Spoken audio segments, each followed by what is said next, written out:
عبد الرحمن بن ابزہ نے کہا کہ میں حضرت عمر رضی اللہ تعالیٰ عنہ کی خدمت میں موجود تھا کہ عمار رضی اللہ تعالیٰ عنہ نے ان سے کہا، پھر انہوں نے پوری حدیث بیان کی۔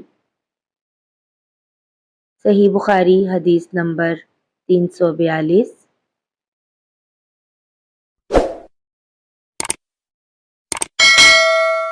ابو موسیٰ نے عبداللہ بن مسعود سے کہا کہ اگر غسل کی حاجت ہو اور پانی نہ ملے تو کیا نماز نہ پڑھی جائے؟ عبداللہ نے فرمایا، ہاں، اگر مجھے 1 مہینے تک بھی پانی نہ ملے گا تو میں نماز نہ پڑھوں گا۔